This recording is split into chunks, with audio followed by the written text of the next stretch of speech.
Si j'avais coupé la caméra, comme ça. Oui, je te présente. Merci. Je sais pas si ça te présentation.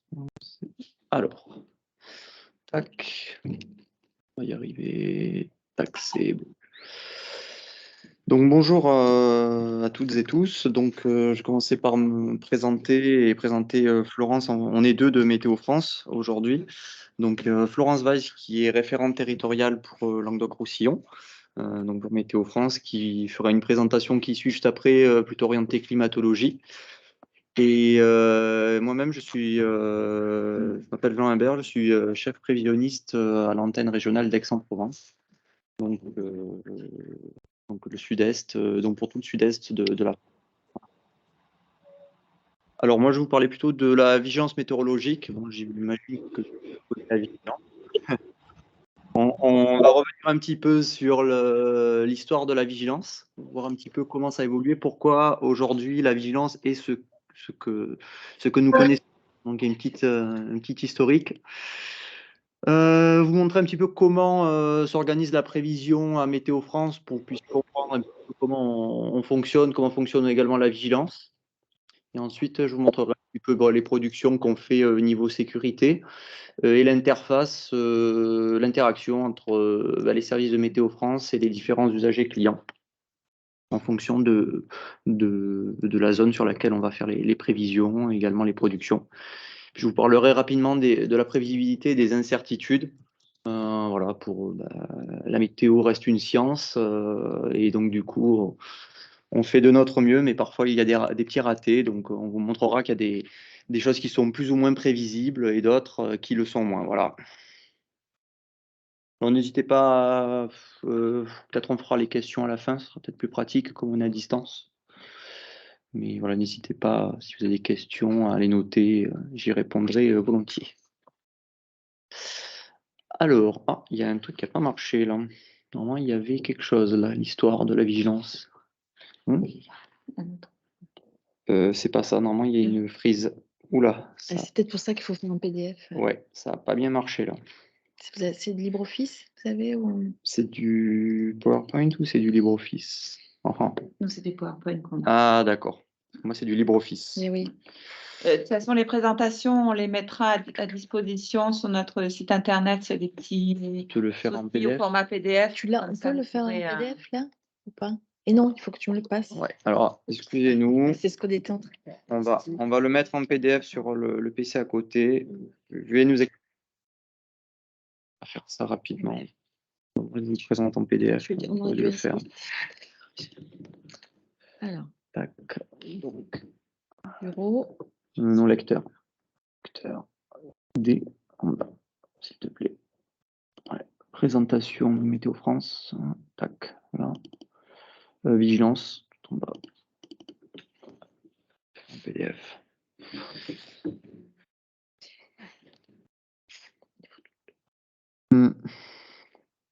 J'aurais dû le faire en PDF. En attendant, je vais faire un peu ma publicité. La semaine prochaine, nous avons une autre rencontre thématique sur l'information du public sur les risques avec une présentation de la DTTM des Bouches-du-Rhône en partenariat donc avec ma collègue Caroline Hervé du CIPRE qui présentera la maquette type du DICRIM. Et la mairie de Martigues viendra faire un témoignage puisqu'ils ont refait leur DICRIM l'année dernière. Donc, on voit comment ils appliquent les applications réglementaires sur les risques majeurs dans une commune. Voilà, donc si vous êtes intéressé, vous n'êtes pas encore inscrit, s'il y a encore des possibilités, n'hésitez pas à m'envoyer un petit et vous ferez suivre le lien. Viens nous voir à Martigues. Tac. Alors, présentation, j'y suis presque. Tac. Comment je peux faire pour la mettre? Voilà, comme ça. Ouais.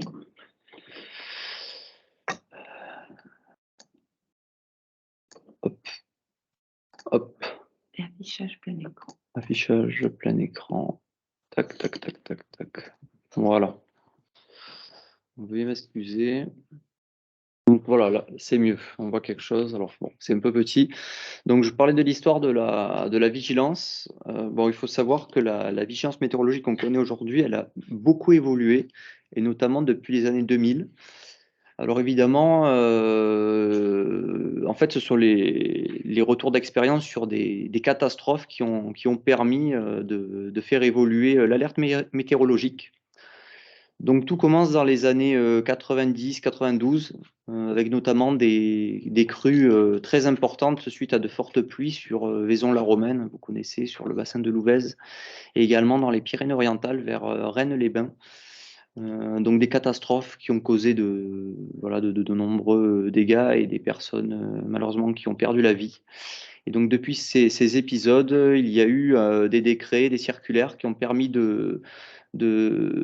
voilà, de créer donc déjà Météo France. Avant, c'était la Météo nationale. Bon, il y a déjà des services, hein, mais Météo France est créée en 93. Et également une circulaire relative à la procédure d'alerte météorologique. Donc, on avait ce qu'on appelait des alertes météorologiques qui étaient émises, comme vous le voyez ici, en différents paramètres, ce qu'on appelait brame et alarme. Donc, c'était des messages qui étaient à destination des services de secours, des préfectures également. Et donc, c'est la première alerte météorologique qui existait donc dans les années 93 jusque dans les années 2000. À partir de 99, on a eu de nouveaux. Alors, le problème de ces alertes, on le verra tout à l'heure, mais ces alertes, elles n'étaient pas disponibles pour le grand public. Donc, bon, c'était vraiment que pour l'institutionnel. Donc déjà, donc le grand public n'était pas informé de ce caractère violent des phénomènes météorologiques. Donc ça, c'est la première faiblesse identifiée. Dans les années 99, malheureusement, on a eu les tempêtes, donc Lothar et Martin, hein, que vous connaissez, qui ont ravagé quasiment toute la France, avec de gros dégâts, de nombreuses personnes qui ont perdu la vie. Et également, en 99, on a eu des crues très importantes sur le secteur de l'Aude. Et on s'est aperçu que bon, la population n'avait pas été suffisamment informée, les services de secours n'étaient pas suffisamment informés en avance. Et donc, du coup, il y a eu une révision de cette alerte météorologique avec la création donc une nouvelle circulaire qui crée cette fois-ci une procédure de vigilance météorologique, donc qui est envoyée beaucoup plus en amont et qui touche surtout le grand public. Donc on la voit ici en jaune, hein, pour certains paramètres. Donc vous voyez, il y a eu les fortes pluies, les orages, vents violents, neige, verglas et avalanches. C'était les premiers paramètres météorologiques qui étaient intégrés à la vigilance.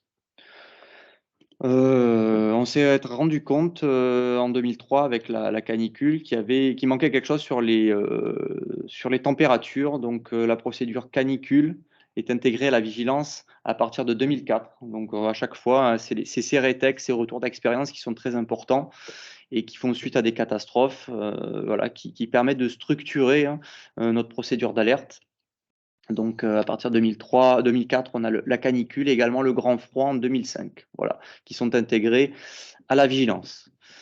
C'est pas tout, hein, on continue avec à nouveau des épisodes, notamment des tempêtes, avec Xynthia qui a touché la Vendée, vous vous en rappelez, en 2010. Et là, on s'est rendu compte qu'il y avait aussi tout ce qui venait de la mer qui pouvait être dangereux, donc notamment le phénomène de vague submersion marine. Et donc, à partir de 2011-2012, on a eu un nouveau paramètre qui est intégré, c'est les vagues submersion. Vous voyez qu'à chaque fois, hein, on intègre petit à petit des paramètres différents. Et également, vous avez tout le côté vigilance crue également, qui fait suite à des épisodes de crue, notamment Draguignan en 2010, qui par contre lui est opéré par le Chapi. Donc, le service, c'est un service de l'État également, hein, comme Météo France, mais qui travaille sur l'aspect crue, donc vraiment les rivières à proprement parler.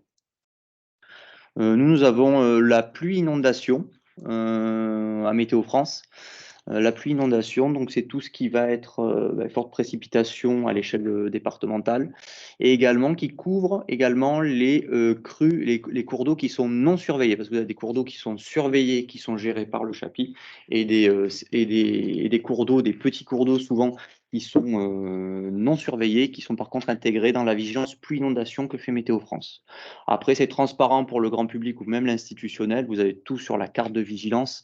Vous avez tous les aléas sur la carte de vigilance. Voilà. Voilà pour faire un petit historique de la vigilance, comme quoi elle a pas mal évolué au fur et à mesure des années et des catastrophes. Donc là, comme je l'ai dit, avant, on avait l'alerte. Donc l'alerte, les brames, les alarmes, c'était des bulletins qui étaient jugés trop techniques, pas utilisés ou peu par les médias, le public non informé. Et également le caractère exceptionnel qui n'a pas été perçu, notamment sur les tempêtes de 99 ou également les fortes pluies dans l'Aude. Il faut dire aussi que la météo, on avait des outils qui étaient moins évolués que ce que l'on a aujourd'hui. Donc, il y avait eu des difficultés à prévoir le caractère exceptionnel de ces tempêtes et de ces épisodes. Donc maintenant, voilà, on a la vigilance qui est donc sur 4 niveaux. On a du vert au rouge. Donc rouge, on est plutôt sur des épisodes qui sont exceptionnels, majeurs, qui impactent directement la vie et les biens. Le niveau orange, qui est un phénomène qui est violent, qui est fort, qui peut déjà menacer la vie et les biens, bien évidemment. Et ensuite, on a 2 niveaux qui sont plus faibles. Le niveau jaune, qui lui est informatif pour les activités, notamment quand vous avez par exemple de l'orage ou de la pluie. Vous pouvez avoir un niveau jaune qui vous met en éveil, on va dire, sur un paramètre qui semble modéré, mais qui peut impacter les activités. Et le niveau vert, c'est pas de vigilance particulière. Voilà. Donc il y a 9 aléas aujourd'hui: vague submersion, crue, neige, verglas, avalanche, la canicule et le grand froid selon la saison bien sûr, puis inondation, orage et vent violent. Donc la période de validité, alors on le verra tout à l'heure, c'est de 24 à 48 heures. On a une nouveauté sur la vigilance. Avant, elle était valide pour les 24 prochaines heures. Et maintenant, depuis cette année, on fait également une vigilance pour le lendemain. C'est pour ça que je mets de 24 à 48 heures. L'avertissement, elle se fait à l'échelle départementale. Vous voyez la carte en dessous. Donc, on a des couleurs par département, ce qui ne sera plus le cas à l'avenir. On va évoluer progressivement vers de l'infradépartemental. Alors, je ne vais pas vous donner de date précise, mais on a déjà commencé à travailler sur certains paramètres, notamment, on le verra tout à l'heure, les avalanches, faire une vigilance avalanche infradépartementale. Donc, pour certaines communes, ça a plus de sens que de le faire pour tout un département. Par exemple, le 06, les Alpes-Maritimes, si on met en jaune avalanche tout le département, effectivement, à Nice, ils ne vont pas être concernés. Voilà. Sinon, c'est qu'il y a un problème, l'avalanche, elle est exceptionnelle. Enfin bon. Donc, il y a des paramètres pour lesquels il y a un sens de faire ce découpage. Voilà.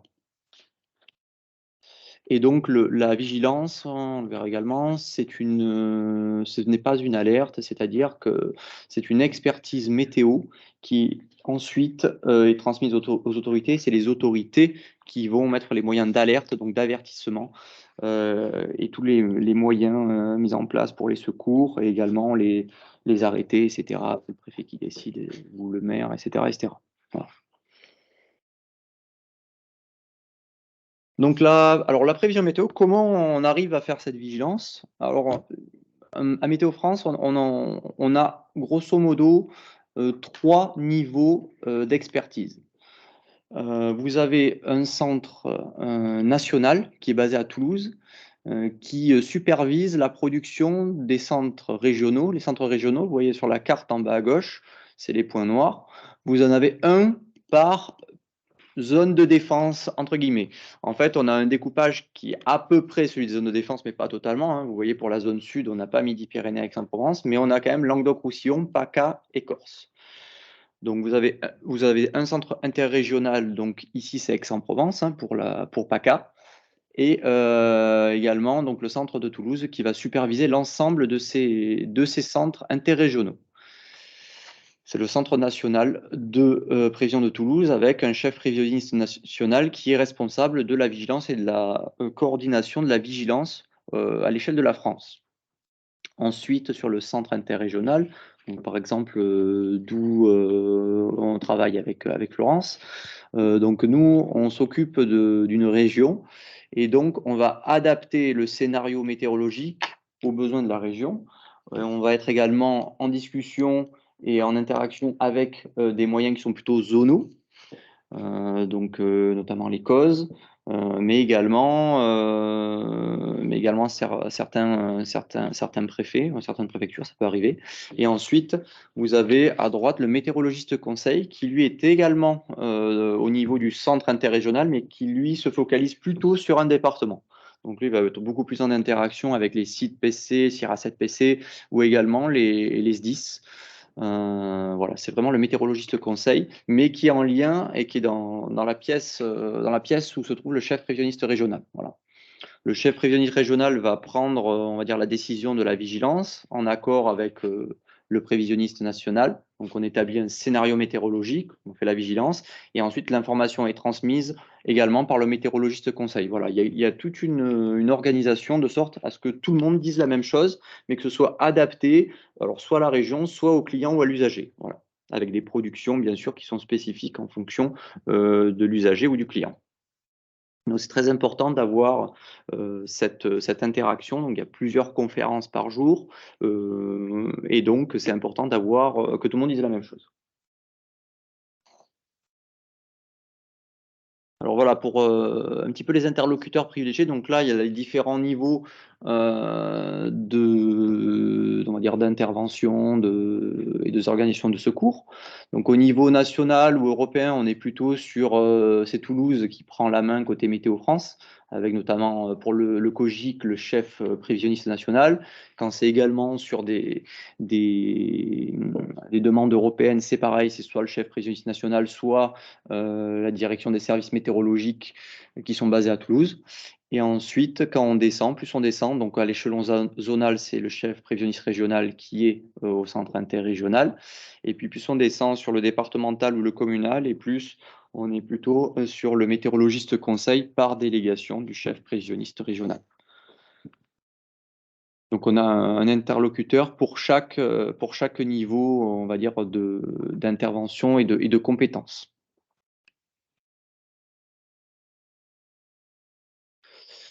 Alors là, je vous ai parlé de la vigilance, mais bon, la vigilance, on a vu que c'était sur un périmètre qui était assez, point de vue temporalité, qui est assez restreint, et c'est sur J et J+1.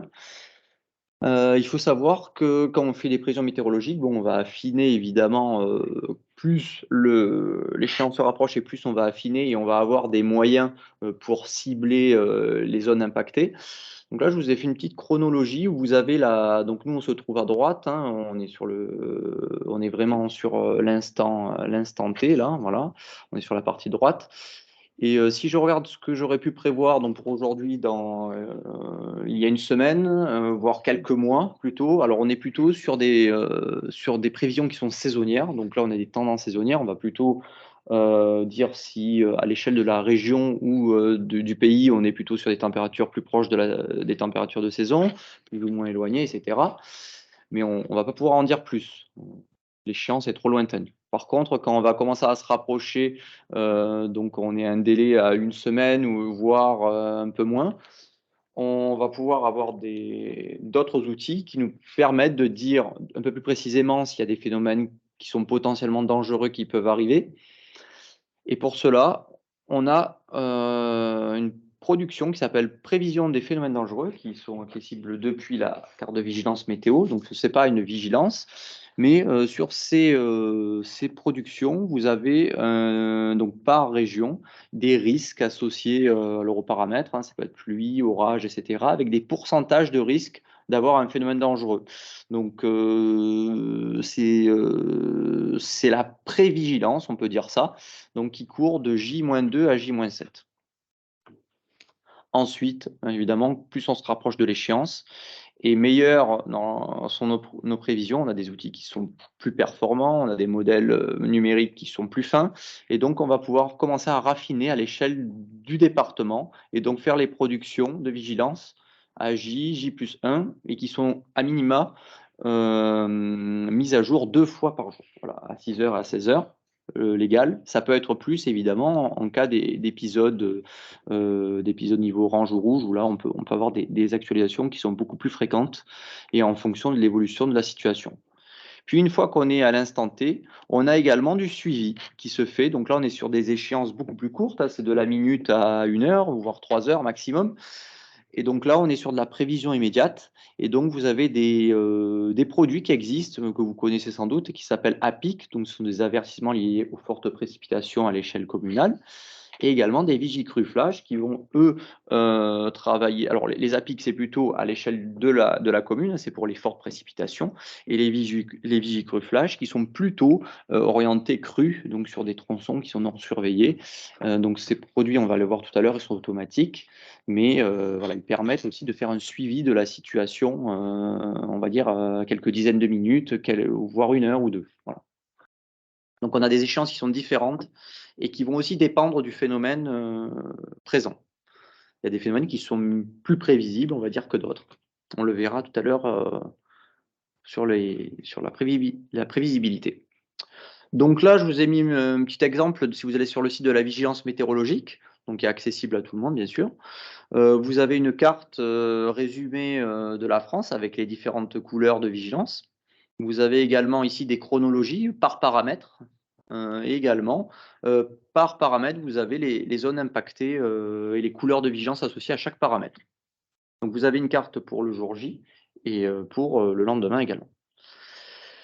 Vous avez également sur la vigilance, donc je l'ai dit tout à l'heure, les APIC, les vigicrues flash, les phénomènes dangereux qui sont mis à jour aux alentours de 13h30 légales et qui sont valables de J+2 à J+7 au-delà des échéances de prévision de la vigilance.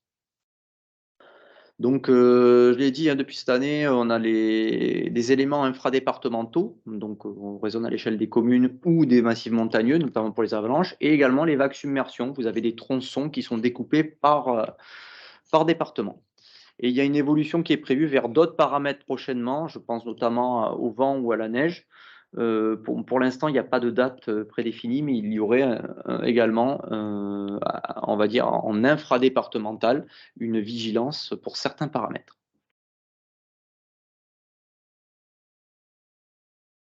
Donc, je l'ai dit, hein, la vigilance, ce n'est pas l'alerte, hein.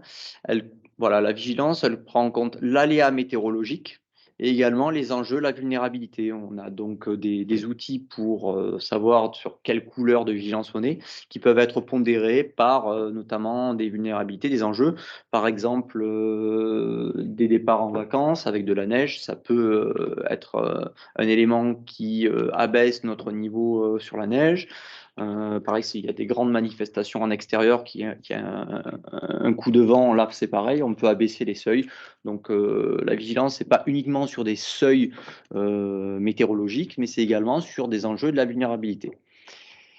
Et ensuite, bien sûr, l'alerte, c'est la transmission de cette information et les mesures prises. Et là, c'est la responsabilité de la sécurité civile et des autorités de gestion de la crise, donc préfet, maire, etc. Voilà. Alors, je vous ai mis quelques statistiques sur la vigilance. Alors, j'ai pris depuis janvier 2008 jusqu'à janvier 2023, sur la partie sud-est, donc Languedoc-Roussillon, ex-Languedoc-Roussillon, PACA et Corse. Donc il faut savoir que sur la vigilance, on a des indices de qualité qui sont surveillés, hein, bien sûr. On ne peut pas faire n'importe quoi, c'est très important.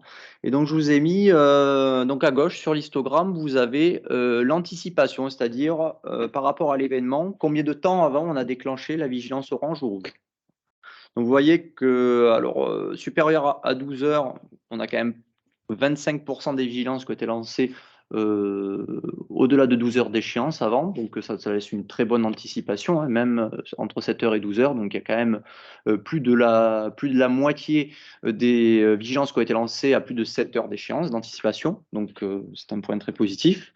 Par contre, vous voyez qu'on a également des vigilances qui sont lancées à échéance moins d'1 heure, presque 20%. Ça veut dire qu'on a été voilà, un petit peu surpris, on va dire, par le phénomène, souvent. Et souvent, ce sont des phénomènes qui sont très difficilement prévisibles.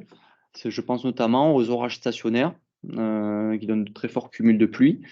Et également, parfois, ça peut être des phénomènes liés aux orages qui sont mal prévus, de fortes rafales de vent, etc. Donc, souvent, ce sont des phénomènes orageux et qui ont une prévisibilité qui est beaucoup moindre que d'autres paramètres, comme par exemple du vent lié au Mistral, enfin, quelque chose de plus climatologique. Voilà. Et notamment en région Et méditerranéenne. notamment en région méditerranéenne, effectivement. Ouais. Donc on est directement concerné, notamment à l'automne, hein, par ces phénomènes de forte pluie. Je vous ai mis sur le camembert du haut ici. Vous avez le nombre de départements réellement touchés en bleu. Donc là, on va regarder par rapport aux vigilances qu'on a mises si le département en question a été touché et de manière appropriée, on va dire que les conséquences relèvent du niveau orange ou du niveau orange. Là, c'est que pour le niveau orange. Donc vous voyez que dans 71% des cas, le département a été réellement touché. Donc c'est un taux de bonne prévision, on peut dire. Donc on est quand même satisfait. Et ensuite, vous avez les départements qui sont touchés à la marge en bleu clair, 17%. Donc ça veut dire que bon, on a mis une alerte, mais bon, peut-être que le phénomène, il était plutôt localisé ou alors il n'était pas aussi fort qu'attendu, mais que la vigilance orange n'était pas totalement inutile, on va dire. Et par contre, en jaune, vous avez le nombre de départements qui n'ont pas été touchés. Donc là, on a fait une fausse alarme, 11%. Donc il y a des indices et une qualité à respecter pour tous ces paramètres. Bonne détection, fausse alarme, et également non-détection qui sont juste en bas. Vous voyez qu'on a raté 3%. On a fait 3% de taux de non-détection, donc un phénomène météorologique qui est passé au travers de nos prévisions et de notre vigilance. Ça, c'est vraiment, on veut vraiment minimiser ce nombre de non-détections, car ça impacte directement la sécurité des personnes et des biens. Voilà.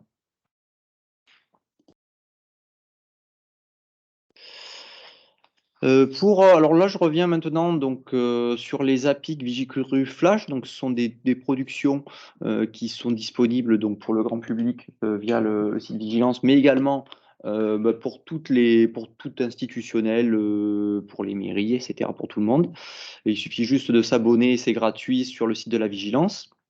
Donc vous avez les APIC. Je vous ai montré un exemple en haut à gauche, c'est un exemple de ce qui est visualisable. Donc vous avez deux couleurs. Vous avez alors l'APIC déjà, c'est l'avertissement plus intense à l'échelle des communes. C'est-à-dire qu'on va comparer la quantité d'eau de pluie qui tombe actuellement avec des durées de retour sur la quantité de pluie par commune. Ça veut dire qu'on a, par exemple, pour les pluies intenses, on a deux niveaux, pluie intense et pluie très intense. On va regarder la quantité d'eau qui est tombée, donc là c'est de l'observation et donc c'est la réalité, par rapport à une pluie avec une durée de retour tous les 10 ans. Donc tous les 10 ans, ça veut dire que ce sont des pluies qui sont quand même intenses, qui peuvent provoquer des ruissellements, mais normalement qui ne sont pas exceptionnels. C'est en moyenne, tous les 10 ans, on a cette quantité de pluie qui peut tomber. Voilà, c'est en moyenne. Et vous avez également les pluies très intenses, donc qui ont une durée de retour 50 ans. Donc là, on est beaucoup plus sur quelque chose qui est beaucoup plus rare, en théorie, en moyenne, et qui est beaucoup plus impactant avec des risques de crues ou de ruissellement très, très importants. Et donc, vous avez les deux niveaux ici. Donc là, c'était sur un exemple. Hein, il y avait au sud-est de Nîmes, il y avait eu un orage très violent et qui avait donné beaucoup de pluie. Et là, vous voyez que les zones qui sont en rose sont en niveau très intense. Donc, il y en avait énormément. Voilà. Donc là, c'est à l'échelle de la commune. Et vous pouvez vous abonner. Je vous ai mis le lien pour vous abonner, mais vous avez tout sur le site de la vigilance. Pour préciser, les abonnements sont gratuits. Il faut les faire auprès de la préfecture et chaque commune ou intercommune a droit à 5 adresses mail et 5 numéros de téléphone pour pouvoir être averti par mail et par SMS. Merci Florence. Et vous avez... Non, c'est bien. En général, on dit abonnement, donc On pense on suppose un ouais. financement Non, derrière. c'est gratuit, c'est de la sécurité. Par contre, il faut le savoir, c'est un produit qui est automatique. Donc, c'est un produit qui n'est pas expertisé directement par un prévisionniste. Voilà. Mais par contre, Oui. la lame d'eau est une lame d'eau élaborée Oui. qui est recalibrée à partir de l'eau qui tombe réellement dans le pluvieux, notamment à Nîmes-Courbesac, hein. Moi, je suis basée à Nîmes. Et donc, c'est pas juste une image radar qui fait un avertissement. C'est une image radar retraitée avec les véritables précipitations relevées dans les pluviomètres. C'est Tout à fait. important. Tout à fait. Et vous avez également les vigicrues flash. Alors là, je l'ai dit tout à l'heure. Alors là, c'est plutôt orienté sur des tronçons de cours d'eau qui sont non surveillés, donc qui ne sont pas dans la vigilance crue. Voilà. Donc là, pareil, abonnement possible et qui est gratuit aussi. Voilà. Par la préfecture. Et puis, il faut aller voir sur la carte, sur le site de Météo France, là, quels sont les tronçons qui sont éligibles. Oui. Parce qu'autant les APIC, par rapport à il y a 3 ans, la nouveauté, c'est que tout le territoire de la métropole est éligible, puisque la lame de radar est devenue plus qualitative. Mais par contre, pour le Vigicru Flash, seuls les tronçons où il y a une réactivité pas excessive, pas trop rapide. Enfin, voilà, donc ça, c'est pas nous qui gérons, hein, c'est le CHAPI, le SPC. Hein. Mais il faut savoir qu'il y a les tronçons qui sont suivis et où il y a une vigilance crue. Et il y a le Vigicru Flash sur les tronçons qui ne sont pas surveillés, pas équipés. Mais ce n'est pas valable pour tous les tronçons, donc il faut aller voir la carte sur le site. Merci Florence pour les compléments. Et enfin, je vais terminer par une petite diapo sur la prévisibilité et l'incertitude. Donc, alors il faut se rendre compte que bon, les services de Météo France font tout leur possible, évidemment, hein, pour faire une prévision de qualité, une vigilance de qualité. Par contre, il y a des phénomènes, on est confronté à des phénomènes qui n'ont pas déjà la même étendue géographique, et en plus de ça, qui n'ont pas les mêmes conséquences. Donc, on a des choses qui sont prévisibles, donc c'est notamment tout ce qui est grosses perturbations, hein, donc savoir où vont se positionner les anticyclones, les dépressions, le rail perturbé. Tout ça, ce sont des objets météo qui sont très étendus sur des milliers ou des centaines de kilomètres. C'est beaucoup plus prévisible. On est en moyenne entre 5 et 7 jours de prévision. Par contre, quand on va aller plutôt sur des phénomènes qui sont localisés ou qui tiennent à peu de choses, je pense notamment à la limite pluie-neige, parfois qui n'est pas évidente à appréhender, notamment sur des zones de plaine. Donc là, déjà, on va être à quelques jours, voire quelques heures de prévisibilité avec des incertitudes. Et les plus grosses incertitudes, c'est surtout pour les orages à faible mobilité, donc les orages stationnaires, qu'on redoute le plus, qui sont en moyenne qui ont une prévisibilité de quelques heures en moyenne. Ça peut être parfois moins. Et donc c'est très difficile d'identifier la localisation précise, la chronologie, et éventuellement aussi de savoir combien de temps ça va durer, avec quelle quantité d'eau ça va donner sur quel secteur. Donc on a des modèles numériques qui sont de plus en plus, qui sont meilleurs quand même. On s'est bien amélioré en prévision, mais il faut garder à l'esprit qu'on peut toujours être surpris, qu'il y a un suivi important à faire, notamment sur ces épisodes-là.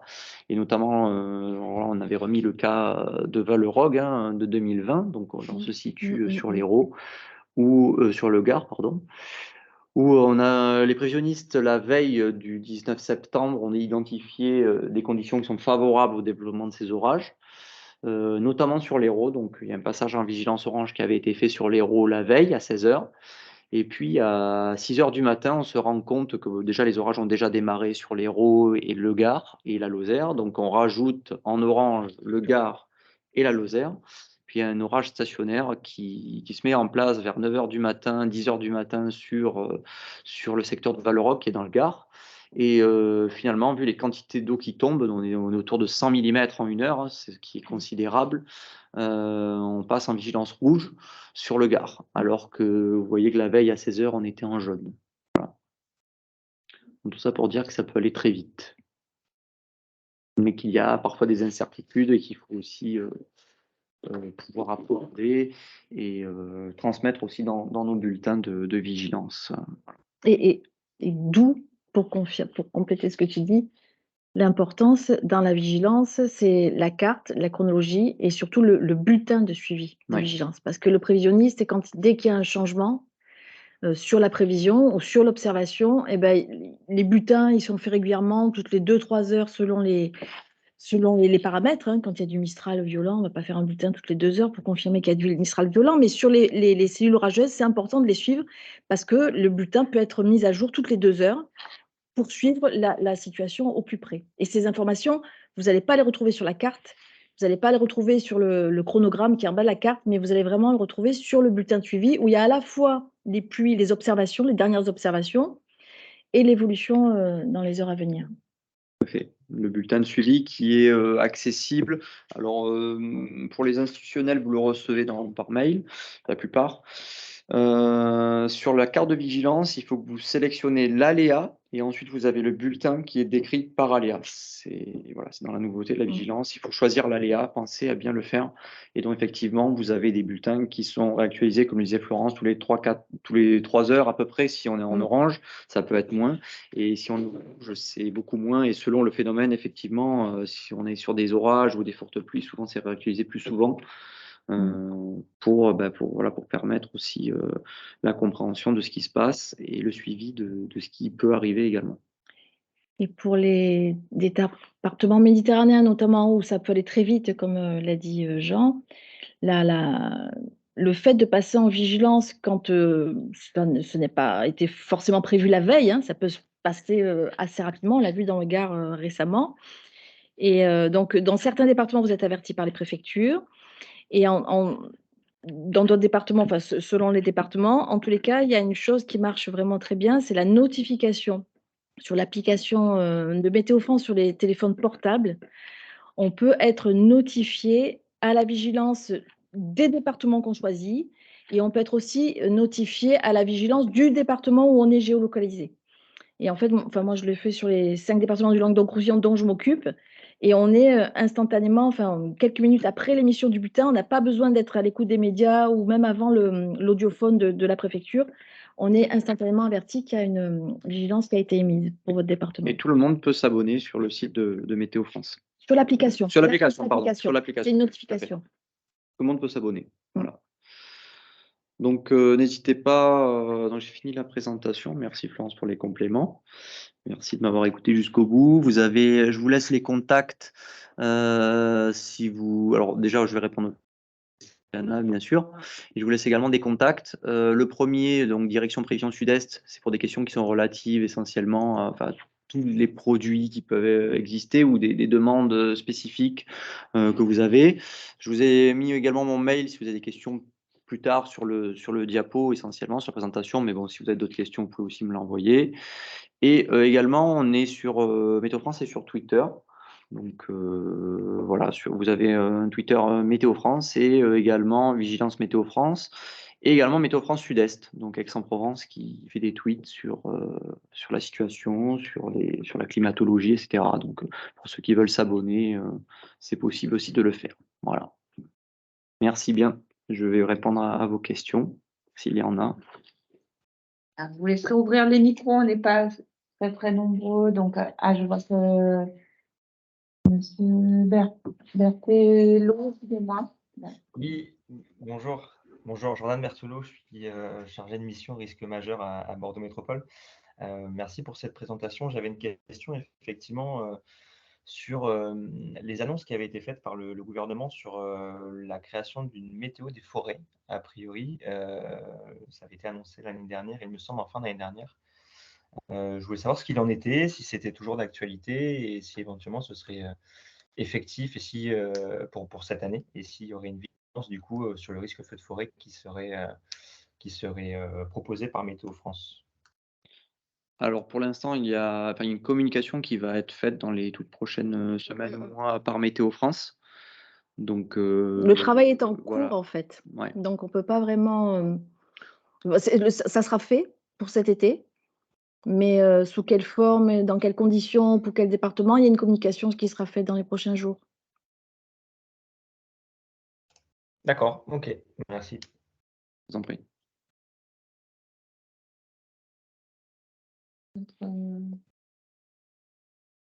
Si vous voulez intervenir ou sinon on suit le fil de la conversation aussi à côté, donc on peut lire pour les personnes qui n'ont pas de micro de disponible aussi.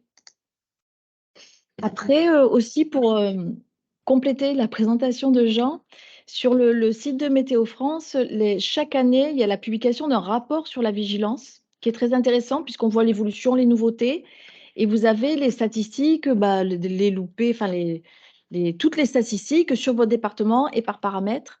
Et ça permet de voir, voilà, c'est quelque chose, parce qu'il y a d'autres sites ou d'autres organismes qui peuvent faire une pseudo-vigilance, mais qui n'ont pas cette contrainte de contrôle. Et donc, la vigilance Météo France, c'est la vigilance institutionnelle. Il y a des critères de qualité. On a un droit à un certain pourcentage de non-détection, comme vous l'a présenté Jean.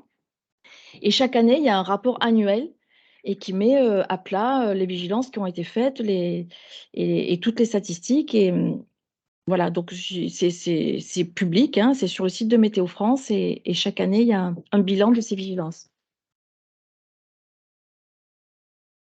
Justement, est-ce qu'il y a plus de vigilance rouge qu'avant? C'était des questions qu'on avait eues, nous. En fait, il y en a plus parce qu'il y a plus de paramètres aussi, hein. Notamment avec les canicules, vous avez vu, on est passé souvent en vigilance rouge.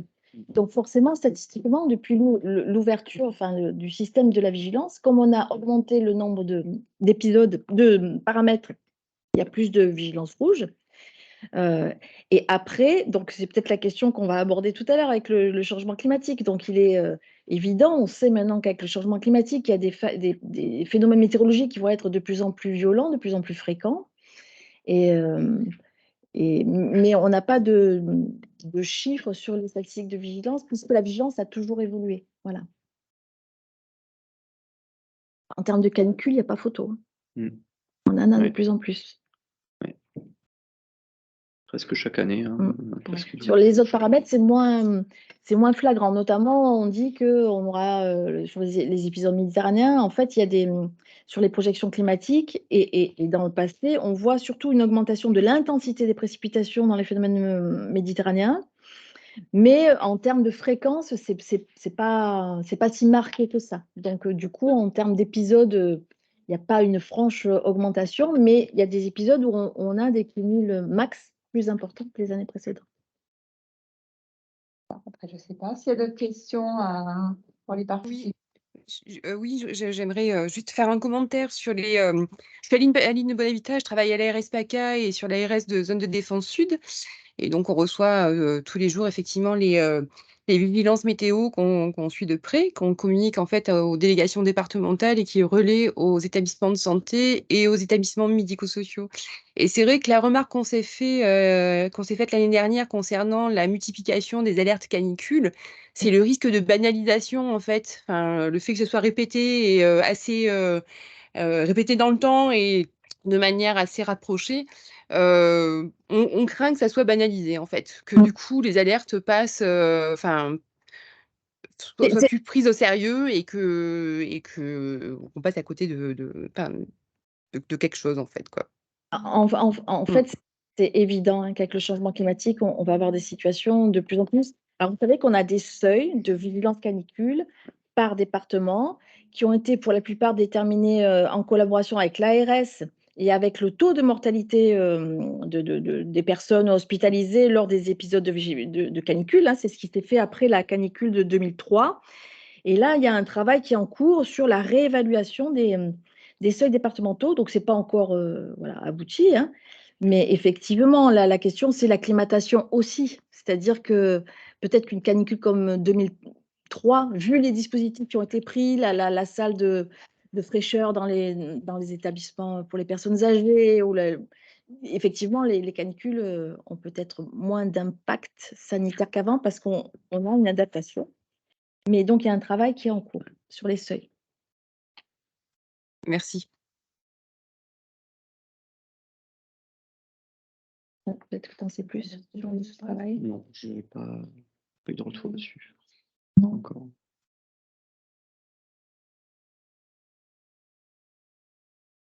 Il n'y a pas de questions là? Non, il n'y a pas de questions. De toute façon, si en fin de présentation, il y a encore des questions, on peut en récupérer. Oui. Alors, j'échappe là. Comment je fais pour aller sur le lien? Elle est là. Elle est là. C'est ça. Voilà. Et je pense qu'on peut. Et là, je fais.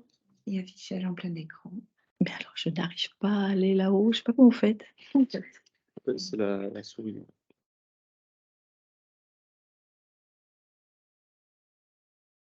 Ah, je ne la voyais pas là-haut.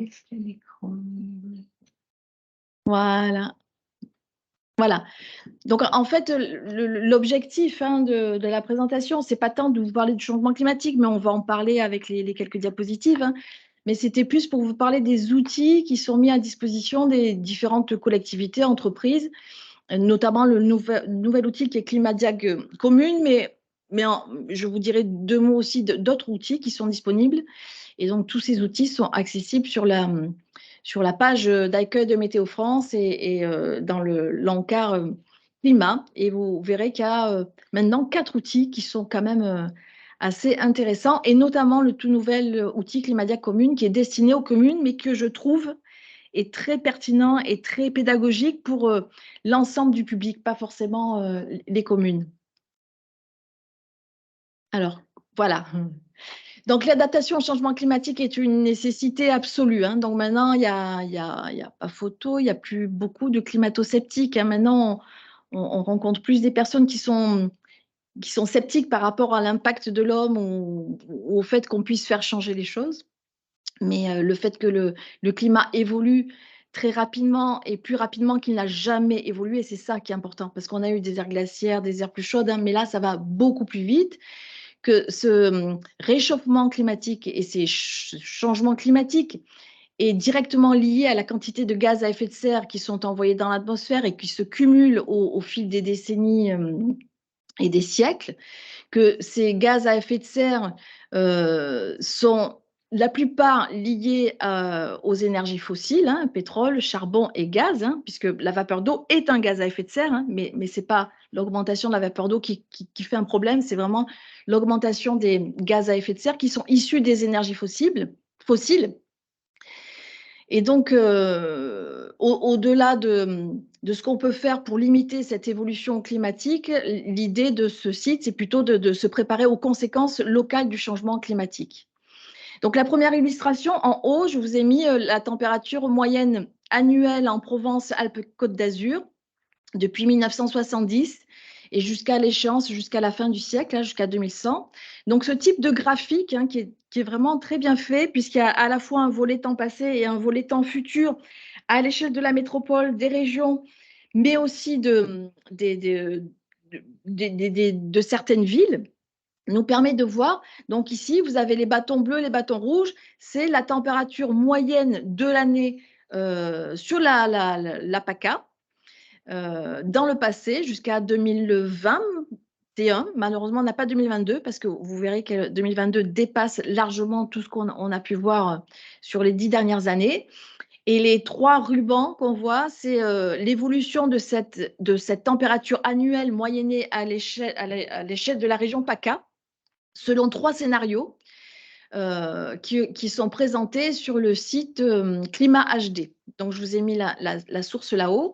Donc, forcément, le ruban vert, c'est le scénario vertueux où on restreint drastiquement les émissions de gaz à effet de serre. Donc, il y a des rapports du GIEC, vous savez tous comment on fait. Hein, c'est les industries, l'agriculture, mais pas que. C'est la consommation, c'est les transports, l'isolation des bâtiments, notre façon de s'alimenter. Voilà, donc l'idée de Météo France, on n'est pas là pour rappeler ce qu'il faut faire, mais en tout cas, il y a des choses qui peuvent être faites. Et ce qu'on voit, c'est que si on réduit drastiquement les gaz à effet de serre, eh ben, on n'a pas d'impact dans les prochaines années. Hein. Jusqu'à 2050, la température globale de l'atmosphère va continuer à évoluer à la hausse, mais on arrive à avoir une stabilisation et donc, en quelque sorte, à limiter les dégâts. La courbe violette, c'est la courbe, ils appellent ça business as usual, hein, c'est-à-dire qu'on continue à vivre comme avant et voire à augmenter nos émissions de gaz à effet de serre. Et là, vous voyez qu'on a à peu près la même trajectoire jusqu'à 2050, quelque chose d'assez semblable. Et puis, ça accélère au-delà de 2050 et on part vers un no man's land. Hein, c'est-à-dire qu'au-delà de 4-5 degrés, les impacts sont catastrophiques sur tous les plans. Donc ça, c'est sur le site Climat HD. Et donc, vous avez les conséquences en termes de température, de précipitation, de sécheresse. Donc, c'est un site qui est intéressant. Et celui qu'on va voir, c'est plus adapté à l'échelle de la commune, hein, puisque là, on est à l'échelle de la région. Et l'idée, c'est de se préparer aux conséquences locales. N'hésitez pas à m'interrompre si vous avez des questions sur les graphiques, parce qu'il y a des graphiques qui sont parfois compliqués. Donc, je peux rester sur la diapositive d'avant s'il y a une question sur ce graphique-là. Sinon, je continue. Donc, l'illustration, c'est un autre site qui est aussi disponible à partir de la page climat de Météo France, qui s'appelle Drias Climat et qui permet de voir, selon les différents modèles, selon les différents scénarios, les cartes de l'impact du changement climatique à moyen terme et à long terme, donc en milieu de siècle et en fin de siècle. Et là, donc, je vous ai choisi le scénario RCP 4.5, qui est le scénario intermédiaire, qui vise à stabiliser les concentrations en gaz carbonique, en CO2, un horizon moyen 2050, parce que c'est ce qu'on va présenter tout à l'heure à l'échelle des communes, c'est le 2050. Et ce qu'on voit sur ce graphique-là, à gauche, c'est l'état de l'analyse entre 1976 et 2005, une espèce de moyenne du nombre de jours où la température dépassait les 35 degrés avant 2005, quasiment jamais sur la moitié nord de la métropole, mais quelques jours par an sur les régions, notamment du sud-ouest de l'Aquitaine et de la zone de défense sud, des régions méditerranéennes, qui sont connues pour avoir des étés plus chauds. Et sur la carte à droite, c'est à partir de 2050, et on voit que ça augmente très fortement sur le sud de la France, mais aussi de façon plus modérée sur la moitié nord de la métropole. Et en fait, ce qu'il faut bien comprendre, c'est que quand on voit à la télévision ou des émissions sur le rapport de GIEC avec une augmentation, on vise une augmentation de 2 degrés ou de 1,5 degré ou de 3 degrés, ça ne veut pas dire que tout le monde va avoir les mêmes augmentations de température, et ça ne veut pas dire que tout le monde va avoir les mêmes conséquences.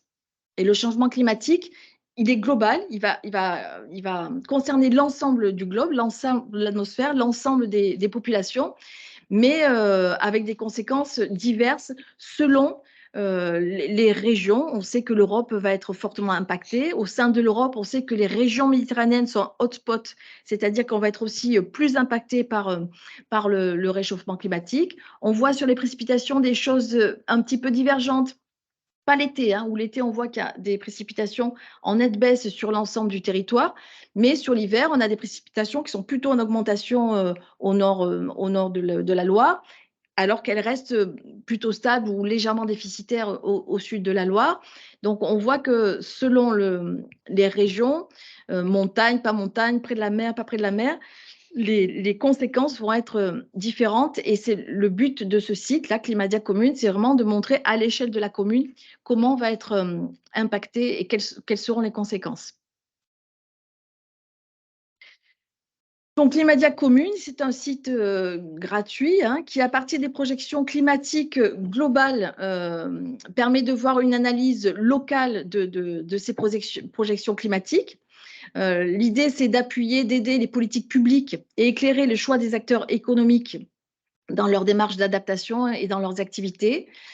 Voilà, bon, vous avez la diapo, je ne vais pas vous la relire. Et donc, la première étape à l'adaptation, c'est de comprendre et de savoir à quoi on s'attend. Et donc, le choix a été de faire une projection à 2050, puisque c'est une échéance qui n'est pas très lointaine et qui permet d'avoir une action.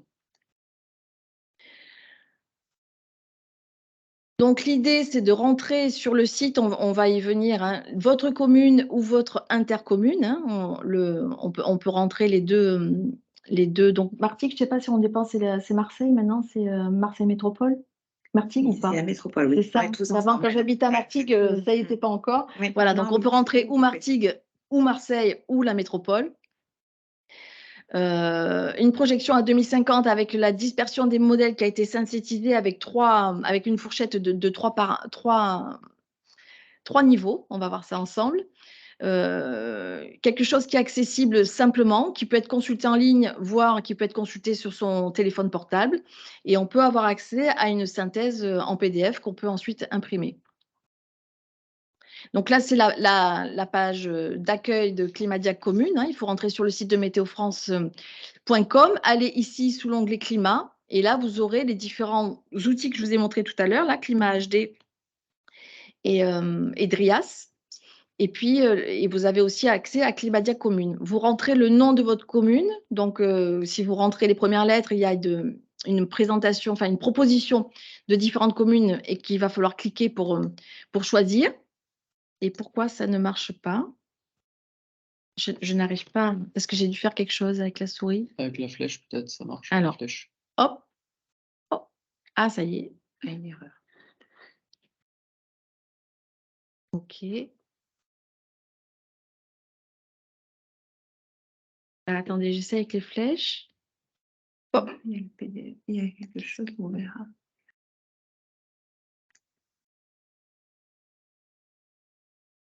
Je suis désolée, je ne suis pas très, douée. Ah, on va peut-être le fermer, l'ouvrir, non? Non, il y a toujours une erreur dans le document. On va peut-être le refermer, rouvrir. Ouais. Excusez-nous, c'est bon. Je pense que c'est mon application PDF qui marche mal.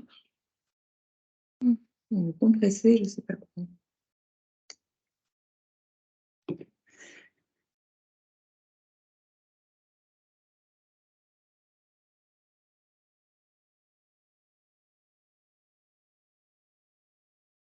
Si quelqu'un a une question, peut-être entre-temps, n'hésitez pas. Excuse-moi.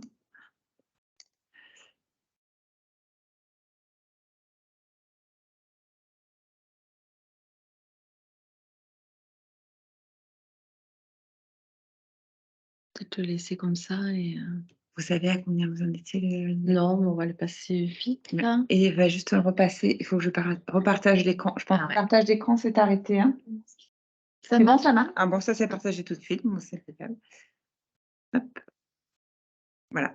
Je vous relaisse. Alors.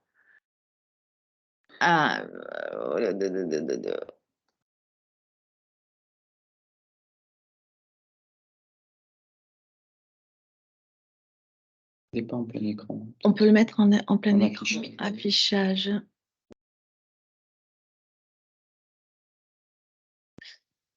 Voilà, donc là, c'est la page d'accueil hein, avec le petit bouton à droite pour pouvoir télécharger d'entrée une synthèse en PDF sans avoir déroulé les différents menus.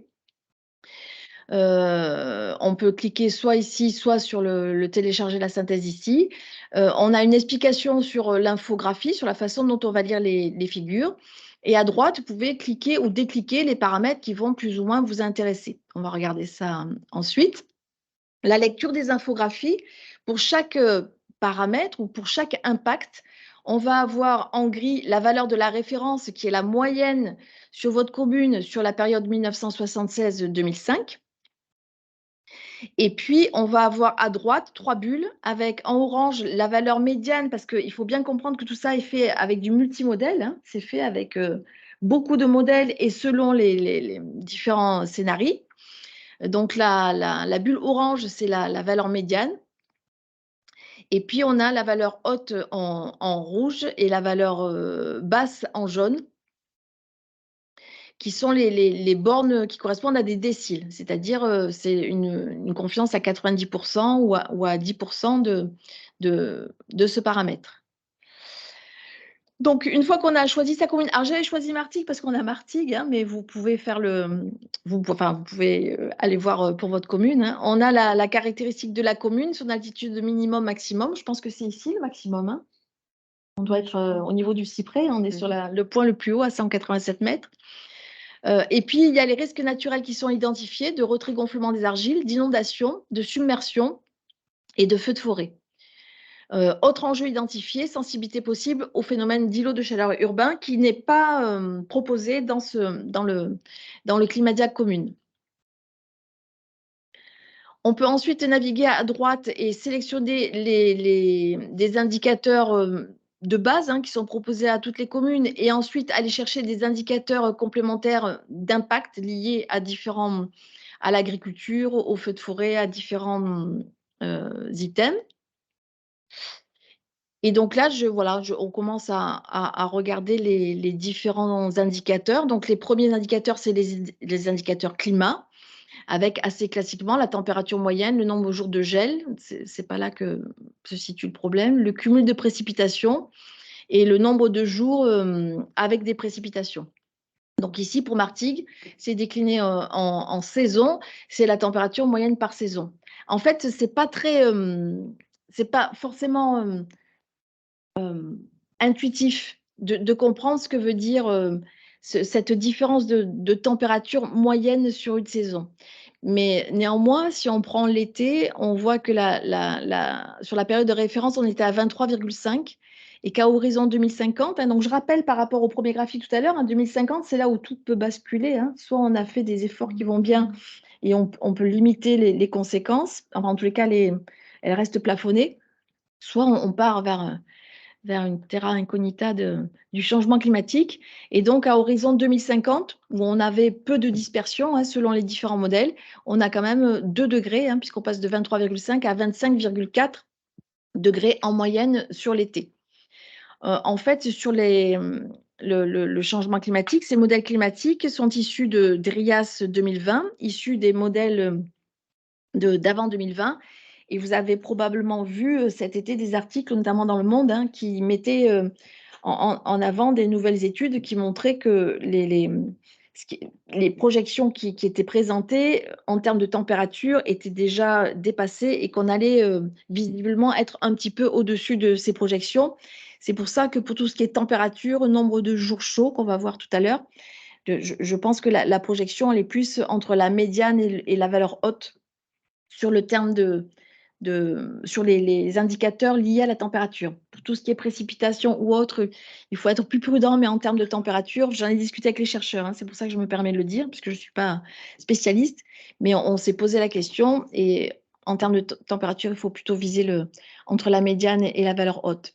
Donc les températures moyennes par saison, les cumuls de précipitations par saison, donc Martigues, ville méditerranéenne par excellence, avec des précipitations qui sont les plus élevées à l'automne. Vous voyez, un signal qui n'est pas marqué sur la médiane en termes de précipitations sur l'automne. Par contre, l'été, on a un signal de baisse qui, lui, est assez marqué, puisqu'on a quasiment une dizaine de millimètres en moins sur les précipitations estivales. Et donc, voilà, donc on a le cumul de précipitations moyennées par saison qui est décliné. Une parenthèse sur la sécheresse. La sécheresse, c'est les précipitations, mais c'est aussi les températures. C'est-à-dire que même à précipitation constante, du fait que l'atmosphère se réchauffe, on aura quand même des sécheresses plus fréquentes, plus importantes en intensité et en durée à cause de l'élévation des températures. Donc le cumul des non, parce que je lis des choses sur les bassines, les précipitations, la sécheresse, tout ça. Et il faut bien voir que la sécheresse, c'est les 2 paramètres, c'est les températures et les précipitations. Donc c'est pas parce qu'on a une précipitation stable à l'automne ou avec peu d'évolution sur l'été, le printemps, que ça ne veut pas dire qu'il y a un fort signal sur les sécheresses. Il y a un fort signal de sécheresse pour tout le monde et notamment sur la moitié sud de la métropole. On a ensuite des indicateurs risques naturels, donc je ne les ai pas tous présentés. Donc on a par exemple le cumul de précipitations quotidiennes remarquables.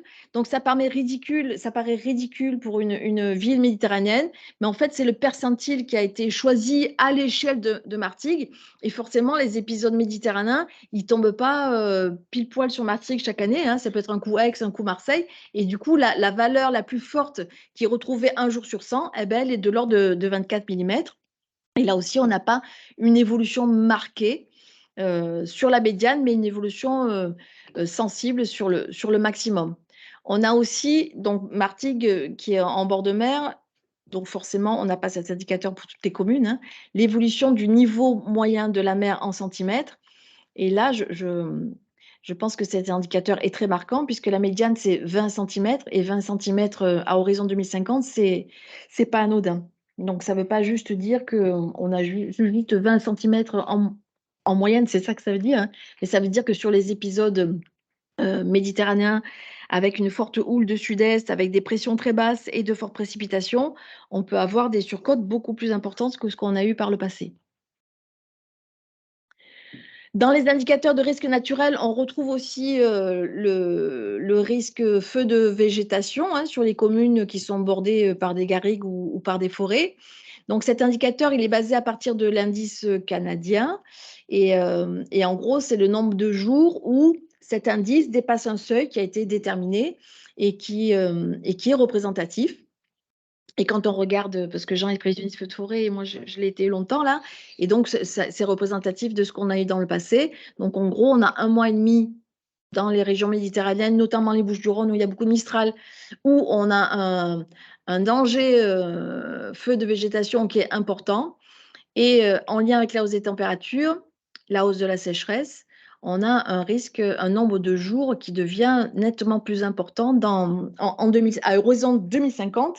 Et là, comme la température, il faut, voilà, le 66, c'est la médiane, mais comme on part vers quelque chose de plus chaud, on est plus entre 66 et 77, c'est-à-dire 2 mois pleins en moyenne de jours où il y a des enjeux feux de forêt. Il y a aussi des indicateurs santé. Encore une fois, je ne vous les présente pas tous, hein, c'est juste pour avoir un panache de quelques indicateurs et de quelques conséquences. Donc, avec le nombre annuel de jours très chauds. Donc, les jours très chauds, donc pour revenir à ce que disait Madame tout à l'heure, pour le moment, les jours très chauds, c'est 35 degrés. Peut-être qu'en 2050, ça sera 38 ou 39 degrés. Mais là, le seuil, c'est 35 degrés. Et donc, avant 2005, en moyenne, c'est 1 fois par an qu'on avait 35 degrés à Martigues. Alors, on n'a pas de station sur Martigues même avec un profil récent de température, mais je regardais à Marignane tout à l'heure avec Jean Humbert, et c'est ça, hein, sur ces années-là, on avait en moyenne un jour à 35 degrés sur l'été, sur l'année. Et donc là, c'est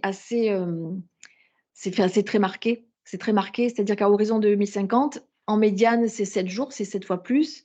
Mais comme je vous l'ai dit, on va plutôt au-dessus, donc on est plutôt entre 7 et 10 jours. Et à titre de comparaison, en 2022, on a regardé tout à l'heure avec Jean à Marignane, c'est 15 jours. On a eu 15 jours. Donc en fait, c'est bien ce qu'on lit un petit peu partout, hein, c'est que l'année 2022, ça va être en gros une année quasi normale à échéance 2050, en termes de température, de sécheresse aussi. Indicateur santé, oh là. Ah ben voilà, ça rebloque. Ah non, ça y est. L'indicateur de santé aussi qui est très important, et notamment, je suis désolée pour les communes qui ne sont pas en bord de mer là, mais sur les communes de bord de mer et du littoral méditerranéen aussi, mais en Aquitaine, on l'a vu l'été dernier aussi, hein, c'est le nombre annuel de nuits chaudes. Là aussi, c'est 20 degrés pour le moment le seuil. Et là aussi, c'est cohérent avec ce qu'on a mesuré à Marignane, hein, puisqu'à Martigues, on n'a pas cet historique. Et donc, en gros, c'est une quarantaine de jours parce qu'on est en bord de mer, hein, et que la mer Méditerranée est chaude l'été et qu'elle maintient cette douceur la nuit, alors qu'avec les brises, l'après-midi, on peut avoir un léger rafraîchissement. Il n'y a pas tant de jours aussi chauds que ça l'après-midi par rapport aux villes plus continentales, hein, sur Avignon ou Orange. Et donc là, le nombre annuel de nuits chaudes, il est aussi beaucoup plus élevé, et y compris, vous le remarquerez, dans le scénario le plus optimiste où la hausse est moindre, hein. Et donc, en fait, on double le nombre de nuits chaudes à échéance 2050 en moyenne sur la commune de Martigues. Donc ensuite, il y a des indicateurs agriculture. Donc, il y avait des indicateurs sur les levées de céréales, donc je ne vous l'ai pas mis parce que ce n'est pas vraiment le sujet ici. On est plus vigne et oliverie. Par contre, un indicateur que je trouve est intéressant, c'est le nombre de jours consécutifs sans précipitation par saison. C'est un indicateur aussi qu'on retrouve sur le risque feu de forêt, hein. Et donc, sur la médiane, il n'y a pas tellement d'évolution, mais quand on regarde la bulle rouge, hein, on a quand même une hausse du nombre de jours consécutifs sans précipitation par saison.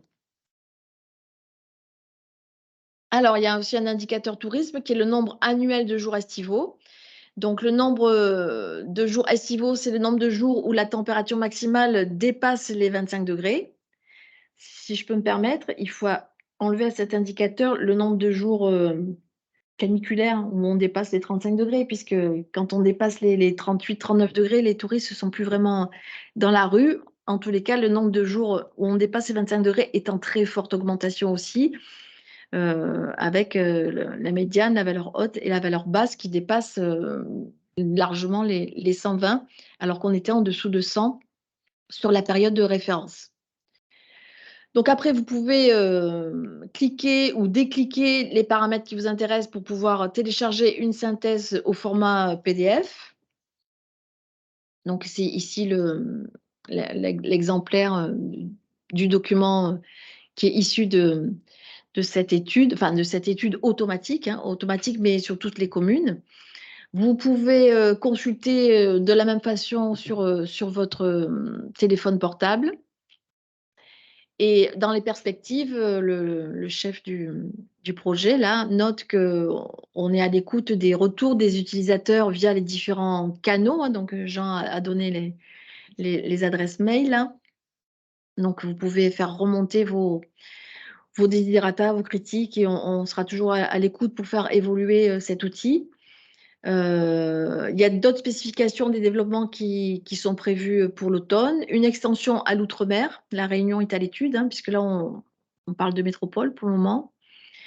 Et l'intégration de la trajectoire de référence pour l'adaptation, c'est-à-dire que vous avez entendu les annonces du ministre sur une trajectoire de référence à 4 degrés pour la France qui a été choisie en termes de référence. Hein. Ça ne veut pas dire qu'on vise le 4 degrés. Ça ne veut pas dire qu'on va le dépasser, qu'on sera en dessous. C'est une référence. Ça ne veut pas dire non plus qu'on abandonne l'objectif des 2 degrés à l'échelle de la planète, hein, puisque là, les 4 degrés, c'est à l'échelle de la France, et on a un réchauffement plus important sur la France que sur la planète. Et donc, ce sont les différentes perspectives qui sont proposées sur cet outil. J'ai été bavarde, il y a peut-être des questions et je ne vous ai pas... j'ai pas le retour en direct, donc je ne sais pas s'il y a des questions. Pour l'instant, je ne pense pas. Dans le chat, pour l'instant, je n'ai pas passé de questions, mais on peut les prendre. Donc l'année 2022 va être intégrée aussi, ou finalement ça va rester pour l'instant Alors là, c'est comment ça va se 2050, passer? c'est-à-dire que non, vous avez vu la période de référence, elle s'arrête à 2005 puisque c'est la période de référence qui est sur Drias et parce que c'est la période où après les températures, tout augmente très rapidement après les années 2000. Hein. Donc l'année 2022 ne sera pas intégrée dans la période de référence, mais et ne sera pas intégrée sur l'objectif qui est 2050. Par contre, là où ça va être intégré, j'essaie de revenir. Hein. J'essaye, hein, je fais mon possible. Il faut arrêter l'animation peut-être ou voilà. Est-ce que ça marche?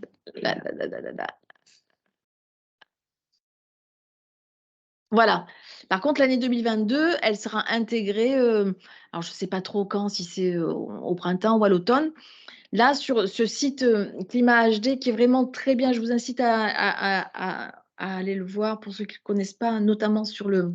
Je pourrais mettre le l'évolution de la lien, sécheresse. de toute façon, je peux rappeler dans le mail que j'envoie avec les Oui. liens vers les présentations, je peux mettre les liens de référence Et là, dedans. Et là, ce que vous voyez, c'est qu'on a les bâtons jusqu'à 2021 du temps passé. Et donc là, à un moment de l'année, là, on va intégrer 2022 et vous verrez que ça dépasse largement les.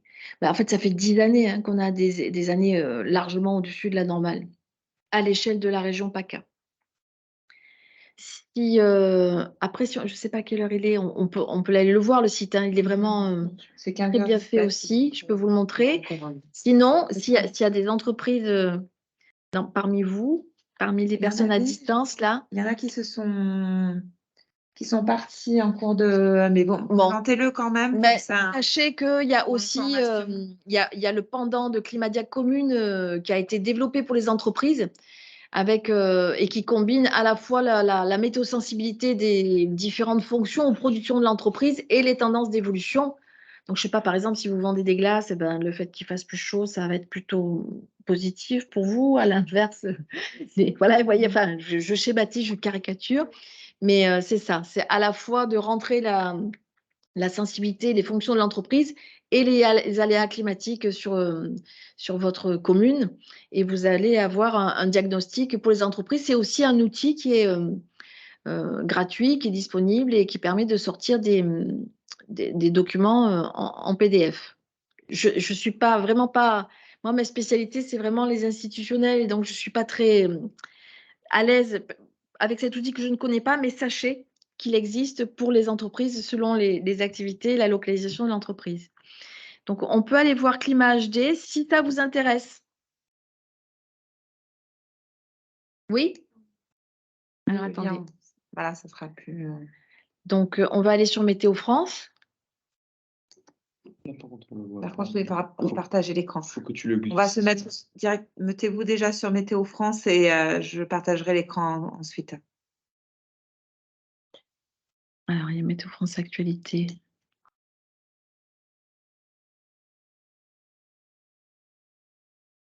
Ah non, c'est l'établissement. Il faut aller sur .com. Il y a 2 sites de Météo France. Un pour les informations et un pour la météo. Donc là, vous le partagez.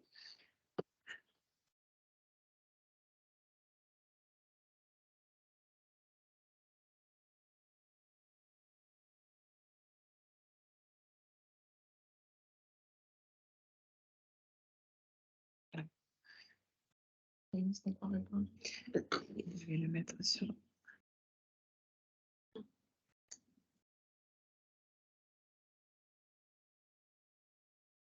Et on pourrait la voir Climadiag aussi, hein, puisque Alors, il faut que je trouve ma souris. Elle est là. Voilà, donc quand vous êtes sur la page de Météo France, là, il faut aller sur Climat. Et vous avez plusieurs dossiers très intéressants sur le changement climatique. Et il y a les outils, les services climatiques. Donc, il y a le Climadiag commune que je vous ai présenté, le Climadiag entreprise pour les entreprises. Et puis, Drias, c'est là où il y avait des petites cartes très précises. C'est quelque chose d'assez plus pour les bureaux d'études ou vraiment, il faut avoir un niveau, je pense, assez important de connaissances puisqu'on peut choisir différents scénarios, on peut aller voir différents indicateurs, mais c'est ouvert à tous gratuitement. Et puis, il y a le Climat HD qui, je trouve aussi, est très intéressant. Donc, voilà, donc vous tombez sur la page d'accueil, il faut aller sur la métropole. Quand vous êtes sur la métropole, vous avez toujours le choix entre le climat passé et le climat futur. Donc, on va peut-être regarder, par exemple, sur la région PACA. Je ne sais pas s'ils sont... Alors là, je vais avoir du... Attendez, est-ce que je peux réduire mon écran là? Voilà. Je ne sais pas si la région PACA est majoritaire. Ah, et peut-être que je ne pourrais pas aller jusqu'à PACA. Si. Donc, on peut aller choisir les températures, précipitations, phénomènes ou impacts. Donc, par exemple, si je prends les températures estivales, puisque c'est là où c'est le plus spectaculaire, hein, une hausse de 2 degrés, ce n'est pas 2 degrés partout sur le globe et en toute saison. C'est 2 degrés en moyenne annuelle sur le globe et notamment chez nous, c'est plus. Et notamment, c'est plus l'été. Et notamment, c'est plus sur les températures maximales de l'été. Donc, si je prends l'été et que je choisis les températures maximales, vous voyez, j'ai le choix entre 4 villes, dont Marseille. Et donc, j'ai ici les bâtons qui représentent la température maximale moyennée sur l'été à Marseille depuis 1959.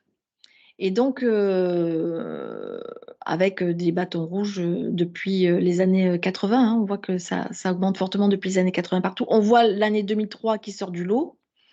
Et bientôt, donc je ne sais pas dans l'année, on verra 2022 qui est au moins de la hauteur de 2023. Donc ça, c'est l'évolution du temps des années passées. Et donc, à chaque fois, il y a un petit commentaire qui vous dit voilà, que les températures maximales estivales, l'augmentation se situe entre 0,4 et 0,6 degrés par décennie, mais c'est en train de s'accélérer. Et donc après, si je veux aller voir l'évolution dans le climat futur, il faut d'abord que je ferme cette fenêtre. On a un petit peu les mêmes paramètres pour le climat futur. Bon, je vais prendre le Languedoc-Roussillon, c'est plus facile d'accéder. Donc, je peux aussi aller voir les températures. C'est un peu le graphique que je vous ai montré tout à l'heure, hein, avec les températures hiver-été, les 3 rubans, les panaches.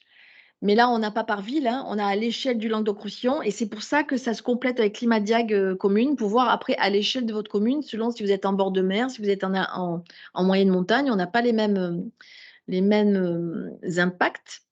Et un graphique qui est très intéressant, je pense, c'est l'humidité des sols. On peut aller le voir chacun dans sa région.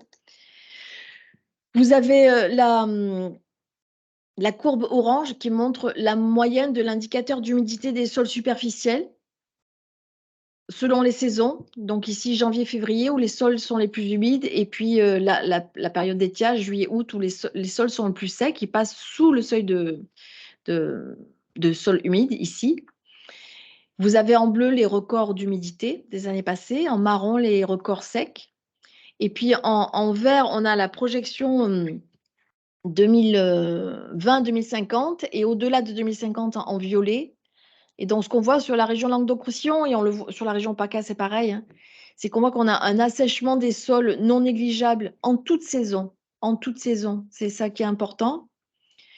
On voit qu'on a un allongement de la période sèche estivale, puisqu'ici, on était en gros entre mi-juillet et mi-septembre. On a un été qui dure 2 mois, c'était à peu près la saison des feux de forêt avant. Et qu'on tend vers, pour arriver au même niveau, ben, on voit que c'est mi-juin et que ici, ben, en gros, c'est mi-octobre. Donc, on a une saison estivale qui s'étale de mi-juin, mi-septembre, mi-juillet, mi-septembre de 2 mois à 4 mois, de mi-juin à mi-octobre. On voit ça sur ce graphique.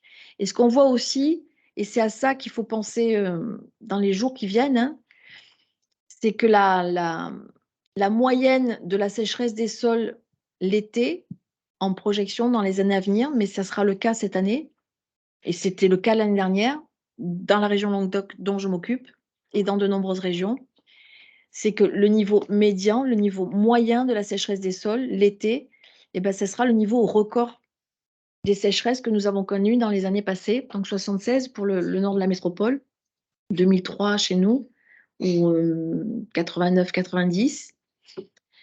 Voilà, donc ça c'est sur climat HD, qui est complémentaire du climat Diag et qui vous permet d'aller spécifiquement sur une commune. Alors là, on a quelque chose à l'échelle des régions. Merci. Est-ce que vous avez des questions?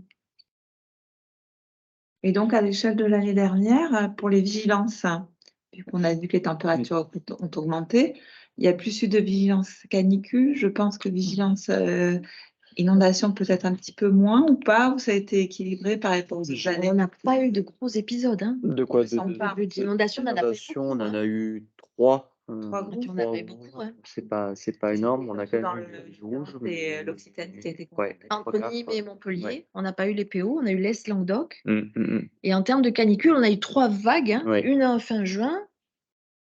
Enfin, Nîmes, pour moi, c'est la référence. Bon, c'est pas parce que je travaille là-bas, hein, mais c'est la référence parce que on atteignait les 40 degrés une fois tous les 3-4 ans. L'année dernière, on l'a atteint 3 fois et c'est unique dans l'histoire de cette station qui a 100 ans. On l'a atteint en juin, en juillet et en août. Tout à fait. Donc, on a eu vraiment 3 vagues, ça a été Ouais. très long. Ouais. Et pour les pluies, on est sur 3-4 épisodes. Donc, c'est un peu, en termes d'épisodes, on est quasiment équivalent en nombre, quoi. Ouais. C'est pour ça qu'on a aussi une grosse sécheresse. On n'a pas eu d'épisodes, on n'a pas eu d'automne méditerranéen cette année. Non, les gros épisodes, on n'a pas eu par rapport aux autres années. C'est essentiellement Gare Hérault, les épisodes. Et puis centré entre Montpellier et Nîmes. tout à On fait. a les Cévennes Tout à sont en fait. déficit. Et on Tout a à fait. eu, ouais. Tout à fait. Je ne sais pas si vous avez des questions. Pour l'instant, il n'y a pas de questions, mais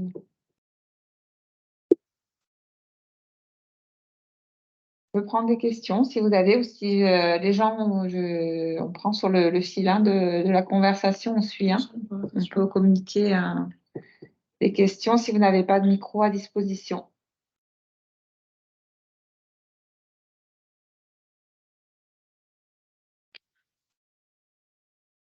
J'ai du mal, voilà. Il faut aller à droite pour avoir Ouais, précipitation.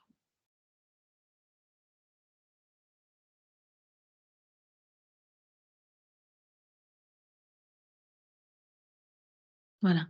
Là, on voit que les précipitations estivales sont en baisse, mais pas à l'échelle de l'année. Puis il y avait un truc sur les épisodes de Méditerranée. Ah oui, mais il faut aller sur la France, ouais, c'est ça.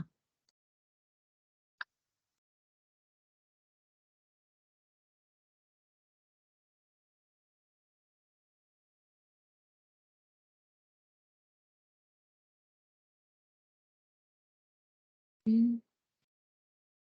dans le climat passé. Je vais vous montrer sur les les pluies méditerranéennes, une étude. Non, c'est pas là. Dans les phénomènes. Plus extrême. Ouais, c'est ça, ouais.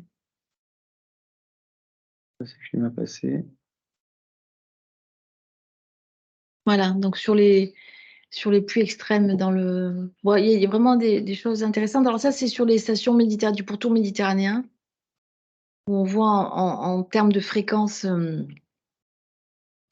c'est le cumul quotidien supérieur à 200 mm, sont de plus en plus fréquents sur le pourtour méditerranéen, alors que dans les modèles de projection climatique, il n'y a pas vraiment de signal. Et par contre, en intensité, on le retrouve dans le passé. Et on le retrouve sur les projections climatiques. Les pluies extrêmes sont de plus en plus intenses. Voilà, donc c'est dans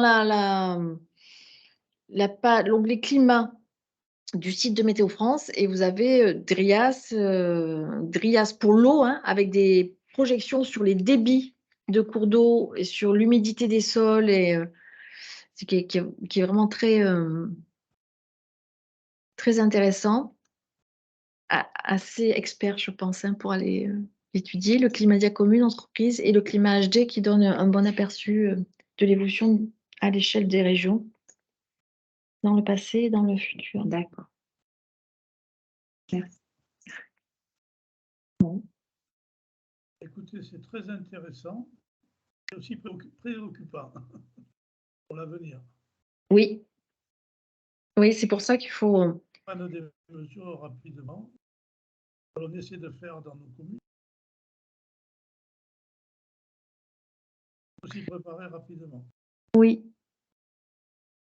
Alors, pour compléter la présentation, hein, si je vois qu'il y a plusieurs communes qui sont connectées, il y a le ministre qui a annoncé, le ministre de l'écologie, qui a annoncé alors je ne sais plus comment ça s'appelle, la réunion des maires qui est à Paris, là, chaque année, excusez-moi. Salon des maires. Au Salon des maires, voilà, qui aurait une formation pour les élus au changement climatique, justement, qui va être organisée. Donc, ça va être organisé cette année. Il y aura quelques communes tests là dès le printemps. Département. Donc, c'est à l'échelle de chaque département. Il va y avoir une journée de sensibilisation sur le changement climatique avec l'ADEME, Météo France. Et donc, il y a 2 ou 3 départements qui vont être pilotes là au printemps. Et puis, ça va se faire sur un an, là, entre l'automne 2023 et l'automne 2024. Chaque département verra une journée de sensibilisation destinée aux élus pour montrer à l'échelle de votre département ce qui va se passer dans les années à venir et les différents outils qui sont à votre disposition.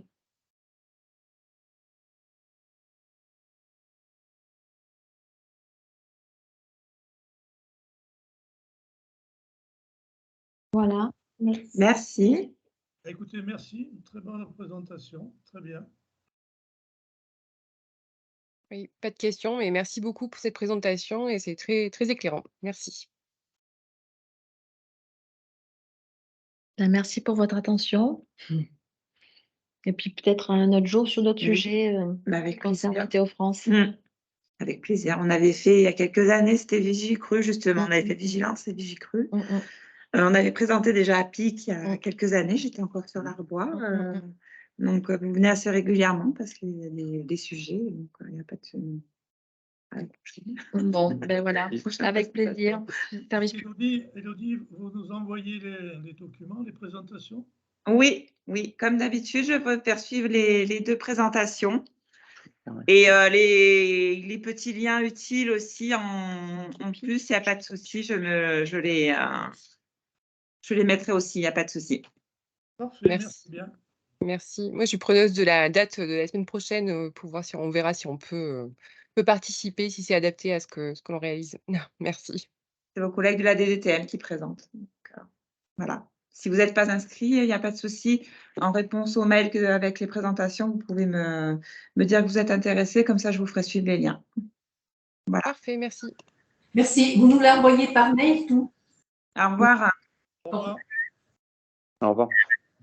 Bonne fin de journée, au revoir. Au revoir.